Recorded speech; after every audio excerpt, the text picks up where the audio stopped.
écoutez Radio Lomé, il est 12h30.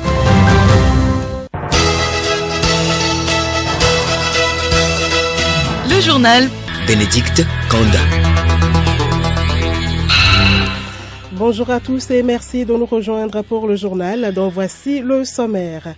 Les travaux de la réunion tripartite de la BOAD ont pris fin ce matin à Lomé. Les recommandations visent l'augmentation du capital de la banque. Suite de dossiers sur les femmes africaines à l'occasion de leur journée le 31 juillet. Aujourd'hui, Juliette Camden nous dévoile son quotidien. Crise guinéenne, des heurts ont éclaté hier dans la capitale Conakry, paralysant la ville durant toute la journée. Les manifestants exigent plus de transparence dans la gestion de la transition.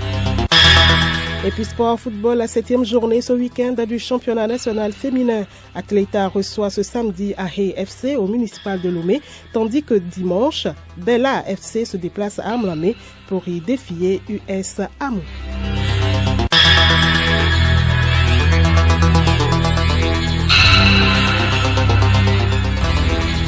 radiolomé.tg. Merci de votre fidélité d'écoute. Le président ghanéen Nana Akufo-Addo a effectué hier une visite d'amitié et de travail au Togo. Dans un entretien avec le président Faure Essoufou Gnassingbé, les deux chefs d'État ont approfondi des sujets se rapportant aux questions bilatérales et régionales. Ils se sont engagés à faciliter la libre circulation des personnes et des biens entre leurs deux pays. Examinant la situation dans la sous-région, les présidents Gnassingbé et Akufo-Addo ont exprimé leurs préoccupations face à la montée du terrorisme dans l'espace ouest africain, notamment sa progression vers les pays du Golfe de Guinée, marquée entre autres par la recrudescence des attaques dans la région du nord du Togo. Les deux chefs d'État ont appelé au renforcement de la coopération entre les États de la CEDEAO et ont invité la communauté internationale à plus de solidarité en vue de renforcer les capacités des États en matière de sécurité. La BOAD a clôturé ce matin les travaux de sa réunion tripartite au Togo. Démarrée hier, la rencontre avec les partenaires vise à augmenter le capital de la banque. Brahima Luis Suarez Kassama, vice-président de la BOAD. En choisissant de vous réunir et d'échanger sur les prochaines étapes du processus de notre augmentation du capital, nous avons opté pour une approche de complémentarité et de synergie entre les acteurs concernés. Cet exercice devrait permettre de capitaliser sur les expériences passées et de proposer des approches et des solutions. C'est pourquoi je voudrais saisir cette occasion pour vous exhorter à porter notre parole auprès de vos gouvernements respectifs en vue d'une accélération du processus dans le cadre des négociations bilatérales qui se feront avec la BADEA. La démarche s'inscrit dans le nouveau plan stratégique Djoliba 2021-2025 par lequel la BOAD ambitionne d'injecter chaque année durant cette période $1 milliard dans les économies de l'Union sous forme de financement nouveau. Le cortège de la dépouille mortelle de feu Charles Kondi Agba est en route actuellement pour son village natal à Kabou. Au-delà de tout, l'homme avait son côté humoristique. Allons à sa découverte avec Milek Agbokou. Le professeur Charles Kondi Agba a passé 3 décennies à Dakar au Sénégal. Il a été même fait ambassadeur du Togo au Sénégal par le feu président Gnassingbé Eyadema. Il est resté 30 ans au Sénégal. Et dans cette même position de Dakar, il va plaire à un certain moment au président Eyadema d'ouvrir une ambassade à Dakar. Eh bien, c'est moi qui le nomme ambassadeur du Togo à Dakar. Bon, ça ne va pas durer longtemps, hein. C'est le Togo des années 90. Lorsque le colonisateur devait siffler la fin de la journée du travail, c'est avec le clairon. Charles Kondi Agba imite. C'est avec le clairon qu'on allait au travail. Il va sonner le soir. Travailler fini, fini. Travailler fini, fini. Travailler fini. Et tout à l'heure, chacun rentre chez soi. Le divertissement peut commencer. Il y avait un plaisir à travailler. Bon, aujourd'hui, l'administration s'est diversifiée. Charles Kondi Agba a rencontré le moment de fête à Bassar à l'époque, ce qui faisait la joie de ses viveurs d'antan. C'est le temps des premiers gramophones avec des titres qu'on ne comprenait pas. El Kumbanchirad, c'est Memuna Kurangbe, Memuna Kurangbe, Nyanjarma, Nyanjarma, Memuna Kurangbe. Et voilà l'autre côté humoristique du défunt, Charles Kondi Agba. Merci à Milek Agbokou, un homme qui a été super jovial. La suite de ce journal, parmi les espèces sauvages menacées aujourd'hui, figure le tigre. Les tigres sont en voie de disparition, tout comme les autres animaux dont des séances de sensibilisation sont initiées pour leur protection. La date du 29 juillet est retenue pour une journée d'information et de sensibilisation des populations à la préservation de l'espèce tigre, un mammifère que les faunes togolaises ne disposent plus parmi les espèces les plus en vue actuellement sur le territoire. N'est-ce pas, Léontine Atogima? Tout à fait. Les tigres sauvages ne sont plus identifiables dans les zones forestières du Togo. Par contre, d'autres espèces sauvages du groupe des félidés sont bien en vue sur le territoire. Il s'agit notamment du lion, du léopard, du chat sauvage d'Afrique, du serval, du chacal commun, de la mangouste, de l'hyène et du lycaon. Outre cette race d'espèces sauvages, il existe également des buffles, des hippopotames, des éléphants qui peuplent les parcs nationaux de l'Akiran et du Fazao et aussi les vallées fluviales du Mono et de l'Oti. Ces animaux sont toutefois en danger face à leur abattage anarchique. Pour venir à bout du phénomène, certaines études proposent la responsabilisation des populations riveraines à la gestion et à l'exploitation de leurs ressources naturelles du moment qu'elles reconnaissent l'importance de la protection de l'environnement. La protection de la nature est une nécessité car sa destruction a des effets néfastes sur l'être humain. Léontine Atogima, aujourd'hui encore comme tous les autres jours depuis le début du mois de juillet, le rideau se lève sur un autre nom de la rédaction de Radio Lomé. Juliette Kamdé, elle nous fait part de son quotidien au micro de Nora Lassé. C'est dans le cadre de la série de présentation des femmes africaines initiées par la rédaction de Radio Lomé en prélude à la journée du 31 juillet dédiée à la femme africaine. Juliette Kamdé, journaliste à Radio Lomé, de retour chez elle, est accueillie par ses enfants. Pendant son absence, elle a quelqu'un qui s'occupe valablement de ses enfants. Une nounou s'occupe de mes deux enfants. Les premiers mois, il fallait tirer le lait et le mettre à la disposition de la nounou. Mais après, j'ai introduit des aliments complémentaires. Elle tète à volonté quand je suis de retour à la maison. À part la maison, elle tire beaucoup de plaisir à travailler. Je tire un double plaisir de ma profession.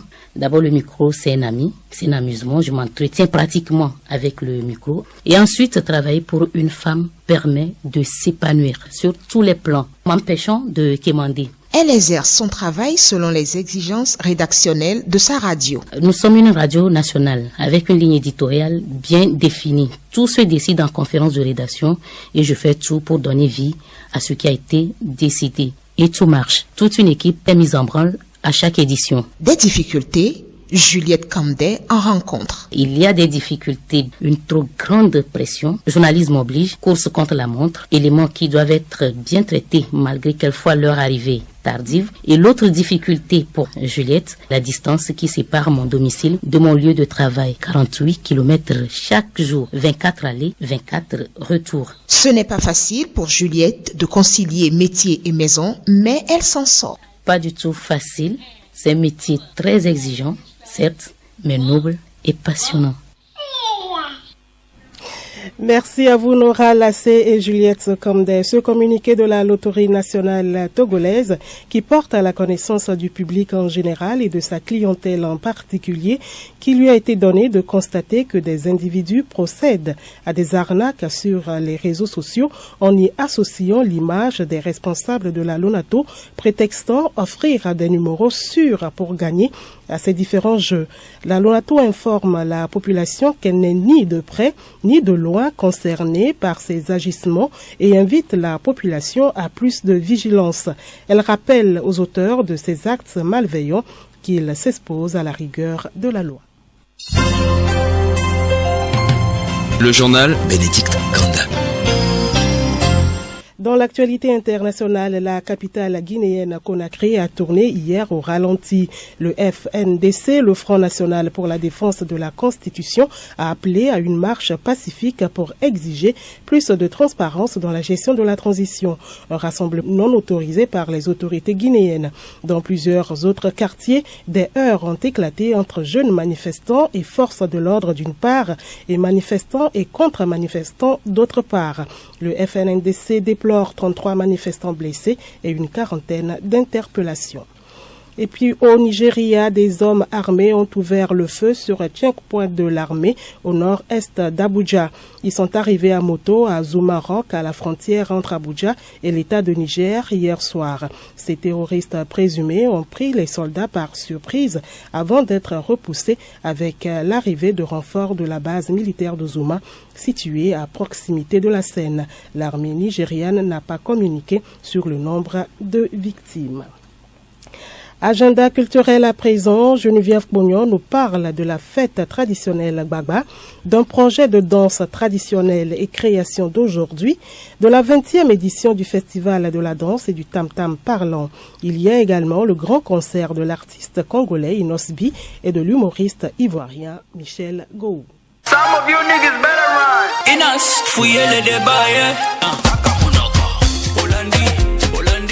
Vous reconnaissez sûrement sa voix, c'est l'artiste congolais Inosbi qui est en concert ce vendredi 29 juillet à la salle Concorde de l'hôtel du 2 février. L'humoriste ivoirien Michel Gourou sera de la partie pour égayer la soirée. C'est à partir de 20h, un rendez-vous à ne pas manquer. Autre sujet, la 20e édition du Festival de la danse et du tam-tam parlant à Topani se déroule du 12 au 19 août prochain à Mouepé dans la V. 8 cantons sont en compétition, entre autres activités, la prestation des jeunes filles vierges, la danse de tam-tam parlant. 4 pays sont invités à ce grand rendez-vous, à savoir le Bénin, la Côte d'Ivoire, le Ghana et le Nigeria. Parlons à présent du projet Danse traditionnelle et création d'aujourd'hui, initié par l'Association Soleil d'Afrique. C'est un programme artistique qui vise à introduire les danses traditionnelles dans le processus de création chorégraphique contemporaine. Cette 5e édition réunit depuis le 11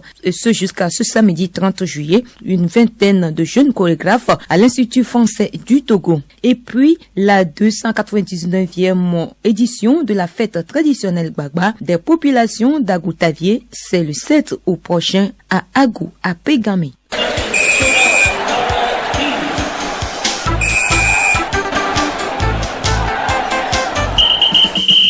Sport, championnat d'Afrique de beach volley au Maroc, le Togo enregistre 2 victoires ce vendredi pour le compte de la 3e journée. Henri Ochuchu.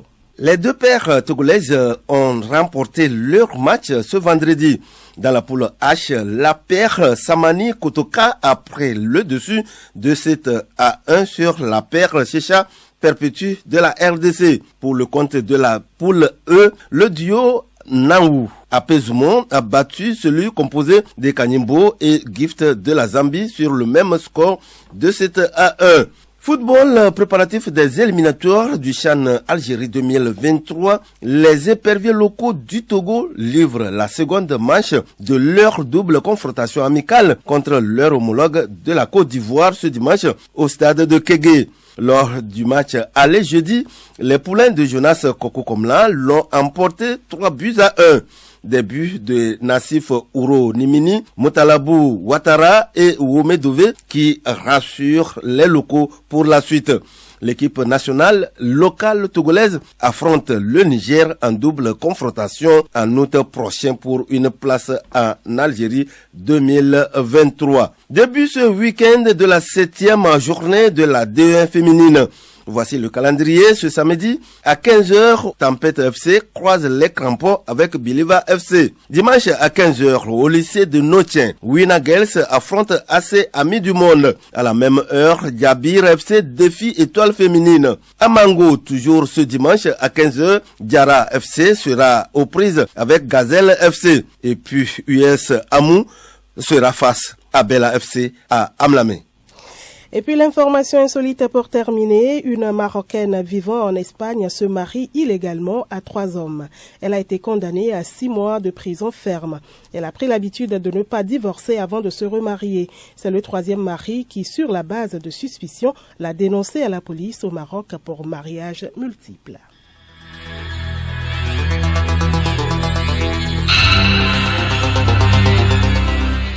Voilà, c'est la fin de ce journal, édition de la mi-journée. Merci de l'aimable écoute. Retenez pour l'essentiel que les travaux de la réunion tripartite de la BOAD ont pris fin ce matin à Lomé. Les recommandations visent l'augmentation du capital de la banque. Restez avec nous pour la suite de nos programmes.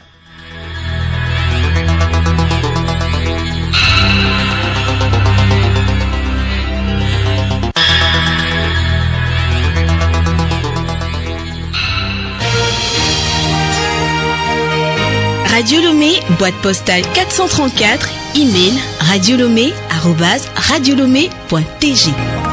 radiolomé.tg